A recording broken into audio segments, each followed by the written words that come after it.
Mes chers camarades, je vous apporte le salut fraternel de notre syndicat, le syndicat des métallurgistes Force ouvrière Paris Nord-Ouest, autrement dit Métaux 92. Le parti de Macron, La République En Marche, ne représentait que 15% des inscrits sur les listes électorales. Emmanuel Macron a avoué lui-même aux journalistes, à la presse présidentielle, le 13 février 2018, qu'il était parvenu au pouvoir par effraction. Tel un intrus profitant de l'immense coup de torchon des dernières élections qui a balayé les partis institutionnels.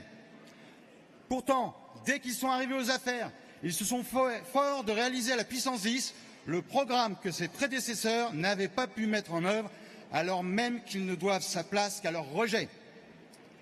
Dès juillet 2017, pour parachever la loi El Khomri, le gouvernement s'est attelé à la loi Travail XXL et à ses ordonnances. Un très grand nombre des revendications régressives du MEDEF ont été reprises par le ministère du Travail, aggravant ainsi la loi El Khomri. Voici un focus sur deux des aspects dangereux de ces ordonnances qui remettent en cause le rôle des organisations syndicales. L'articulation entre accords de branche, d'entreprise et d'établissement. C'est l'inversion de la hiérarchie des normes. Les ordonnances autorisent les branches professionnelles à définir certaines règles qui relevaient auparavant strictement du Code du travail, comme les règles entourant le CDD, conditions de recours, durée, nombre de renouvellements possibles, etc., ainsi que le nouveau contrat de chantier. Dorénavant, il sera possible d'installer dans les branches des conditions moins favorables que le Code du travail en matière de recours au CDD, à l'intérim ou au contrat de chantier. Autre aspect, nouvelle organisation du dialogue social dans les entreprises de plus de 50 salariés. Une instance unique baptisée Comité social et économique CSE est imposée par ordonnance et regroupe les CE, CHSCT et DP. Le suppléant ne participera plus aux réunions sauf à remplacer un titulaire. Le nombre, le périmètre des établissements distincts seraient déterminés par accord d'entreprise et non plus par protocole préélectoral. Loin de renforcer le dialogue social, les ordonnances réduisent les prérogatives et les moyens des représentants du personnel. Pire, un comité social et économique est là pour aller plus loin dans la codécision. En effet, l'ordonnance prévoit la mise en place d'un conseil d'entreprise par accord d'entreprise. Le conseil d'entreprise exercera alors des compétences en matière de négociation des accords collectifs. Dans mon entreprise, alors que je suis la deuxième force syndicale, je risque d'être éliminé de la table des négociations. Au-delà, c'est bien notre liberté et indépendance qui est en jeu. C'est même l'avenir de Force ouvrière qui est en jeu. Comment pourrions-nous poursuivre le développement syndical dans ces conditions? Tout le monde est concerné. Toutes les entreprises d'ici au 1er janvier 2020 vont y passer. Ces fameux CSE, beaucoup vont tomber. Beaucoup d'accords aujourd'hui en place vont tomber. Il va y avoir des négociations pendant des mois et des mois. Alors camarades, bien sûr, vous vous dites, mais comment en est-on arrivé là? Pourquoi les ordonnances sont passées? Notre syndicat s'est pourtant engagé à appeler aux mobilisations du 12 septembre 2017, du 21 septembre 2017. Notre syndicat s'est pleinement engagé dans la lutte pour le retrait des ordonnances.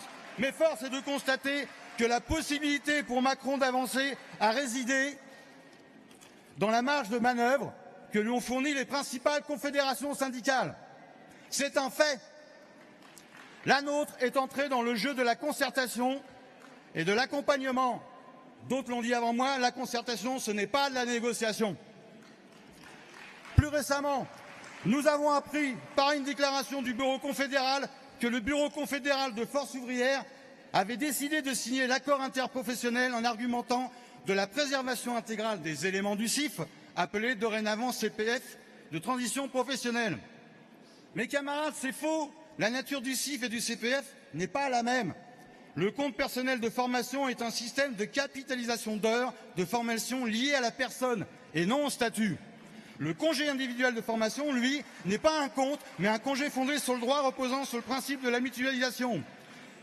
J'ai moi-même pu faire mes études d'ingénieur en 1993, alors que j'étais technicien. J'ai fait 2 ans d'école d'ingénieur. Comment pouvez-vous trouver 2 ans avec 400 heures, comme on vous l'indiquait avant? Donc ça ne sera plus possible. Voilà. Sur un autre registre, comment expliquer que la baisse des cotisations d'assurance maladie et assurance chômage, sur lequel repose le salaire différé, remplacé par la hausse de la CSG, n'ait pas donné lieu à un communiqué de notre confédération en début d'année? Lors de notre assemblée générale, en date du 23 mars 2018, À la lumière de ces informations, nous en avons débattu et mes camarades m'ont donné mandat à l'unanimité pour voter contre le rapport d'activité. Alain, si... Les confédérations syndicales... Alain, si Je finis. Les confédérations syndicales construites sur les salariés doivent défendre leurs intérêts communs dans toutes les entreprises, branches et secteurs. Ce congrès revêt une importance particulière cette année car il définira l'orientation de notre confédération pour les années à venir. Il définira ce que nous dirons à nos militants, à nos adhérents et à nos futurs adhérents. C'est simple, basique.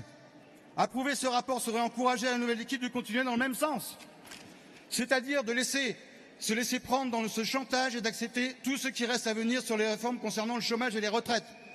Il est évident que le gouvernement veut détruire toutes nos conquêtes sociales et nous ramener au temps du contrat gré à gré ou du contrat individuel de louage de service, alors que la masse des militants et des responsables aspire à l'inverse, à en découdre.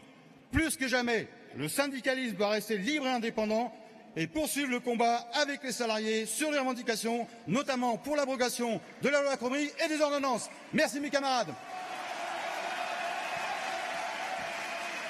Merci Alain. Stéphane, tu as la parole. Et le camarade Éric Devy se prépare.